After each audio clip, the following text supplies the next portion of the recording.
سالم بن عبداللہ بن عمر رضی اللہ تعالی عنہ اور ابو بکر بن ابی حتمہ نے حدیث بیان کی کہ عبداللہ بن عمر رضی اللہ تعالی عنہ نے فرمایا کہ نبی کریم صلی اللہ علیہ وسلم نے عشاء کی نماز پڑھی اپنی زندگی کے آخری زمانے میں۔ سلام پھیرنے کے بعد آپ کھڑے ہوئے اور فرمایا کہ اس رات کے متعلق تمہیں کچھ معلوم ہے؟ آج سلام پھیرنے کے بعد آپ کھڑے ہوئے اور فرمایا کہ اس رات کے متعلق تمہیں کچھ معلوم ہے؟ آج اس روئے زمین پر جتنے انسان زندہ ہیں 100 سال بعد ان میں سے کوئی بھی باقی نہیں رہے گا۔ لوگوں نے آن حضور صلی اللہ علیہ وسلم کا کلام سمجھنے میں غلطی کی اور مختلف باتیں کرنے لگے۔ ابو مسعود رضی اللہ تعالی عنہ نے یہ سمجھا کہ 100 برس بعد قیامت آئے گی، حالانکہ آپ کا مقصد صرف یہ تھا کہ جو لوگ آج اس گفتگو کے وقت زمین پر بستے ہیں ان میں سے کوئی بھی آج سے 1 صدی بعد باقی نہیں رہے گا۔ آپ صلی اللہ علیہ وسلم کا مطلب یہ تھا کہ 100 برس میں یہ قرن گزر جائے گا۔ صحیح بخاری حدیث نمبر 601۔ ابو عثمان نہدی نے عبد الرحمن بن ابی بکر رضی اللہ تعالی عنہ سے یہ حدیث بیان کی کہ اصحاب صفہ نادار مسکین لوگ تھے، اور نبی کریم صلی اللہ علیہ وسلم نے فرمایا کہ جس کے گھر میں 2 آدمیوں کا کھانا ہو تو وہ تیسرے اصحاب صفہ میں سے کسی کو اپنے ساتھ لیتا جائے، اور جس کے ہاں 4 آدمیوں کا کھانا ہے تو وہ 5ویں یا 6 آدمی کو سائبان والوں میں سے اپنے ساتھ لے جائے۔ پس ابو بکر 3 آدمی اپنے ساتھ لائے اور نبی کریم صلی اللہ علیہ وسلم 10 آدمیوں کو اپنے ساتھ لے گئے۔ عبد الرحمن بن ابی بکر رضی اللہ تعالی عنہ نے بیان کیا کہ گھر کے افراد میں اس وقت باپ، ماں اور میں تھا۔ ابو عثمان راوی کا بیان ہے کہ مجھے یاد نہیں کہ عبد الرحمن بن ابی بکر نے یہ کہا یا نہیں کہ میری بیوی اور ایک خادم جو میرے اور ابو بکر دونوں کے گھر کے لیے تھا یہ بھی تھے۔ خیر، ابو بکر رضی اللہ تعالی عنہ نبی کریم صلی اللہ علیہ وسلم کے یہاں ٹھہر گئے اور غالباً کھانا بھی وہیں کھایا۔ صورتحال یہ ہوئی کہ نماز عشاء تک وہیں رہے، پھر مسجد سے نبی کریم صلی اللہ علیہ وسلم حجرہ مبارک میں آئے اور وہیں ٹھہرے رہے تاکہ نبی کریم صلی اللہ علیہ وسلم نے بھی کھانا کھا لیا۔ اور رات کا ایک حصہ گزر جانے کے بعد جب اللہ تعالیٰ نے چاہا تو آپ گھر تشریف لائے تو ان کی بیوی ام رومان نے کہا کہ کیا بات پیش آئی کہ مہمانوں کی خبر بھی آپ نے نہ لی، یا یہ کہا کہ مہمان کی خبر نہ لی۔ آپ نے پوچھا کیا تم نے ابھی انہیں رات کا کھانا نہیں کھلایا؟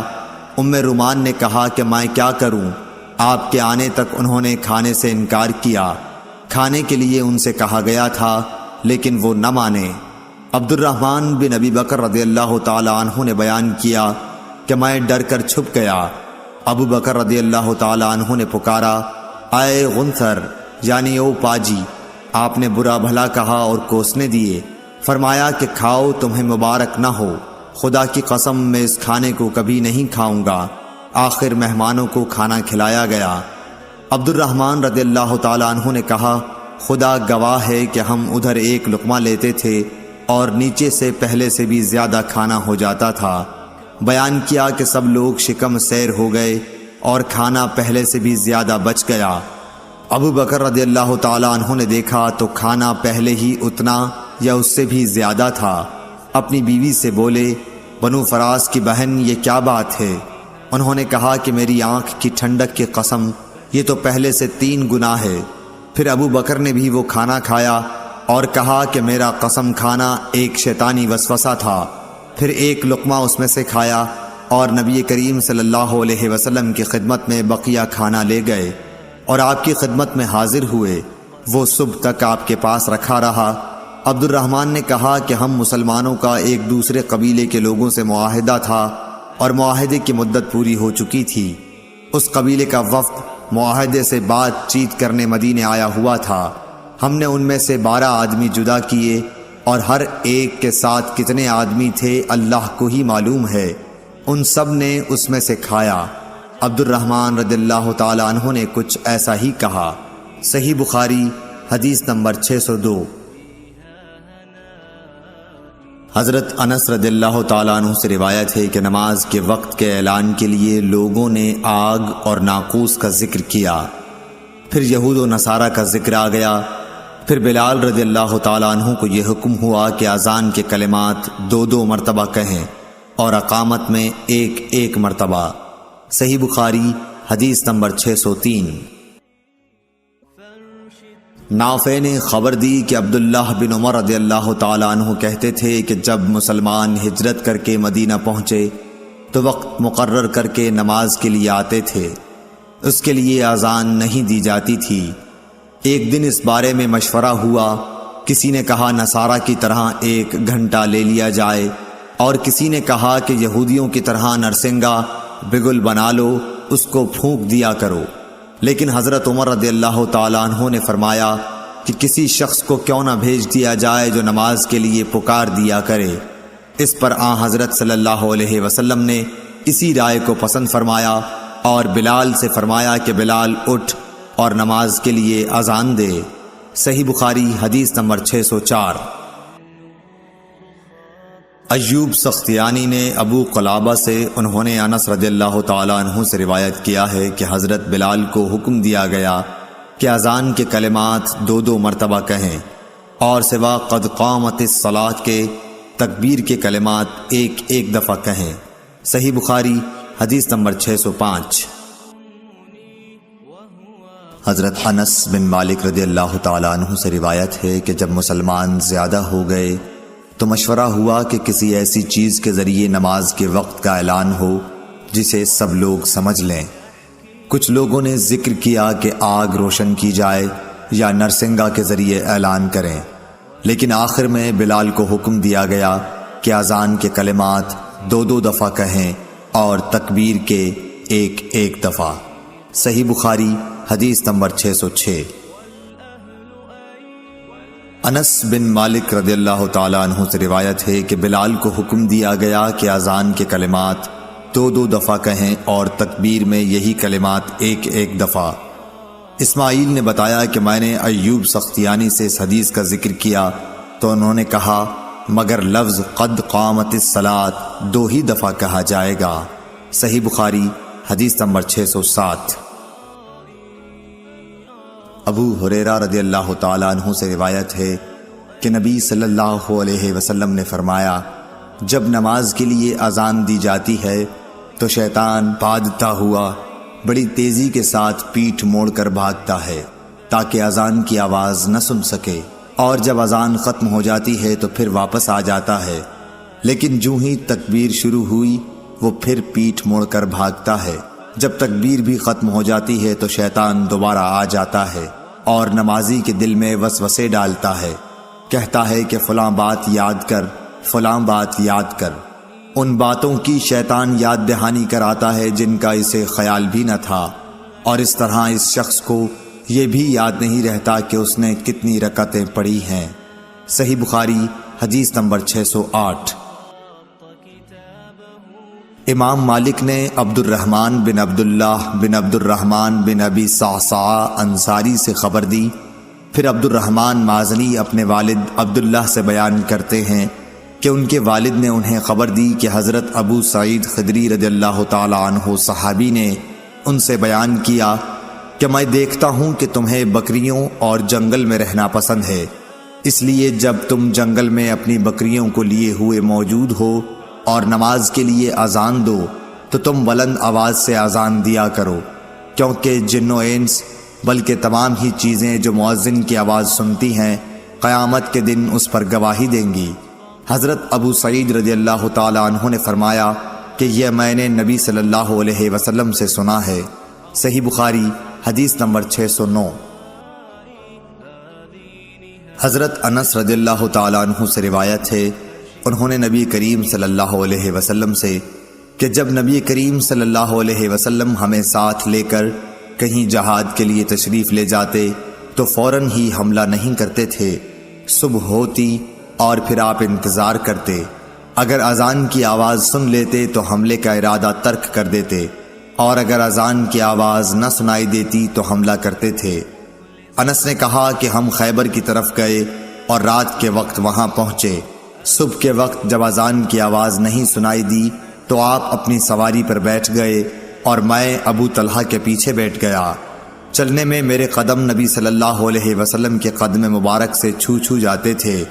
انس نے کہا کہ خیبر کے لوگ اپنے ٹوکروں اور کدالوں کو لیے ہوئے اپنے کام کاج کو باہر نکلے تو انہوں نے رسول کریم صلی اللہ علیہ وسلم کو دیکھا اور چلا اٹھے کہ محمد واللہ محمد صلی اللہ علیہ وسلم پوری فوج سمیت آ گئے۔ انس نے کہا کہ جب نبی صلی اللہ علیہ وسلم نے انہیں دیکھا تو آپ نے فرمایا اللہ اکبر اللہ اکبر، خیبر پر خرابی آ گئی۔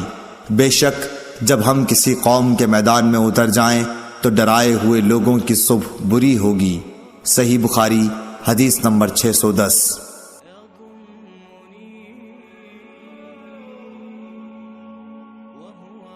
حضرت انس رضی اللہ تعالیٰ عنہ سے روایت ہے، انہوں نے نبی کریم صلی اللہ علیہ وسلم سے کہ جب نبی کریم صلی اللہ علیہ وسلم ہمیں ساتھ لے کر کہیں جہاد کے لیے تشریف لے جاتے تو فوراً ہی حملہ نہیں کرتے تھے، صبح ہوتی اور پھر حضرت انس رضی اللہ تعالیٰ عنہ سے روایت ہے، انہوں نے نبی کریم صلی اللہ علیہ وسلم سے کہ جب نبی کریم صلی اللہ علیہ وسلم ہمیں ساتھ لے کر کہیں جہاد کے لیے تشریف لے جاتے تو فوراً ہی حملہ نہیں کرتے تھے، صبح ہوتی اور پھر آپ انتظار کرتے، اگر اذان کی آواز سن لیتے تو حملے کا ارادہ ترک کر دیتے، اور اگر اذان کی آواز نہ سنائی دیتی تو حملہ کرتے تھے۔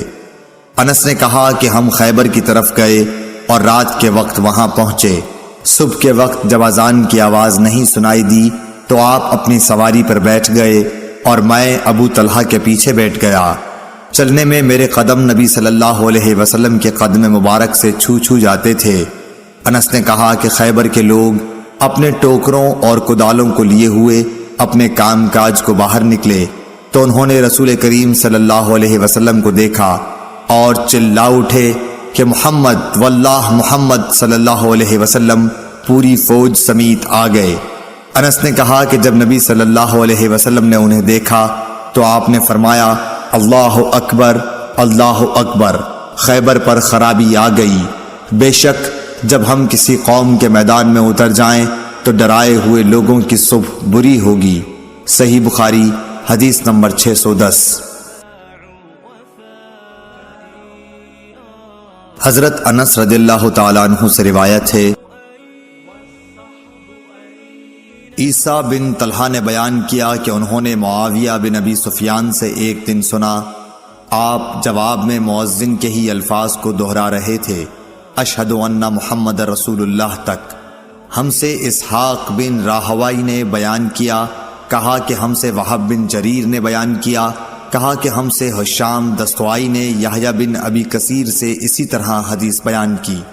صحیح بخاری حدیث نمبر 612۔ یحییٰ نے کہا کہ مجھ سے میرے بعض بھائیوں نے حدیث بیان کی کہ جب مؤذن نے حی علی الصلاۃ کہا تو معاویہ رضی اللہ تعالی عنہ نے لا حول ولا قوت الا باللہ کہا اور کہنے لگے کہ ہم نے نبی صلی اللہ علیہ وسلم سے ایسا ہی کہتے سنا ہے۔ صحیح بخاری حدیث نمبر 613۔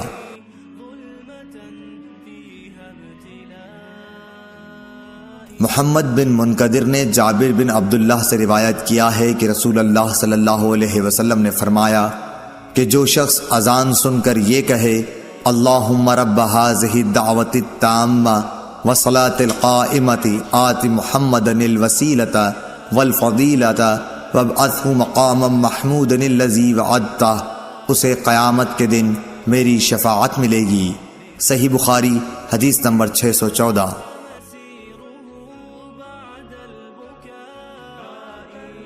امام مالک نے سمی سے جو ابو بکر عبد الرحمن بن حارث کے غلام تھے خبر دی، انہوں نے ابو صالح ذکوان سے، انہوں نے حضرت ابو ہریرہ رضی اللہ تعالی عنہ سے کہ آن حضرت صلی اللہ علیہ وسلم نے فرمایا کہ اگر لوگوں کو معلوم ہوتا کہ اذان کہنے اور نماز پہلی صف میں پڑھنے سے کتنا ثواب ملتا ہے، پھر ان کے لیے قرعہ ڈالنے کے سوائے اور کوئی چارہ نہ باقی رہتا تو البتہ اس پر قرعہ اندازی ہی کرتے، اور اگر لوگوں کو معلوم ہو جاتا کہ نماز کے لیے جلدی آنے میں کتنا ثواب ملتا ہے تو اس کے لیے ایک دوسرے سے آگے بڑھنے کی کوشش کرتے، اور اگر لوگوں کو معلوم ہو جاتا کہ عشاء اور صبح کی نماز کا ثواب کتنا ملتا ہے تو ضرور چوتڑوں کے بل گھسٹتے ہوئے ان کے لیے آتے۔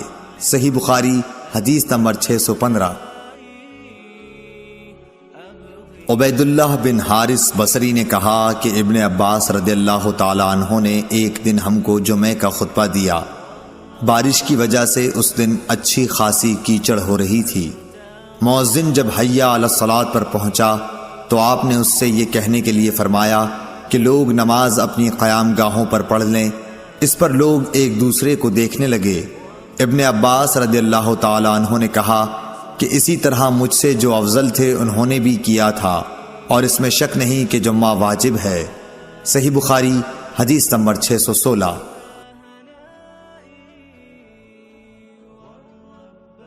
سالم بن عبداللہ بن عمر رضی اللہ تعالیٰ عنہ نے اپنے والد عبداللہ بن عمر رضی اللہ تعالیٰ عنہ سے روایت کیا ہے کہ رسول اللہ صلی اللہ علیہ وسلم نے فرمایا کہ بلال تو رات رہے اذان دیتے ہیں، اس لیے تم لوگ کھاتے پیتے رہو یہاں تک کہ ابن مکتوم اذان دیں۔ راوی نے کہا کہ وہ نابینا تھے اور اس وقت تک اذان نہیں دیتے تھے جب تک ان سے کہا نہ جاتا کہ صبح ہو گئی، صبح ہو گئی۔ صحیح بخاری حدیث نمبر 617۔ عبداللہ بن عمر رضی اللہ تعالی عنہ نے کہا مجھے ام المومنین حضرت حفصہ رضی اللہ تعالی عنہا نے خبر دی کہ رسول کریم صلی اللہ علیہ وسلم کی عادت تھی کہ جب مؤذن صبح کی اذان صبح صادق کے طلوع ہونے کے بعد دے چکا ہوتا تو آپ اذان اور تکبیر کے بیچ نماز قائم ہونے سے پہلے 2 ہلکی سی رکعتیں پڑھتے۔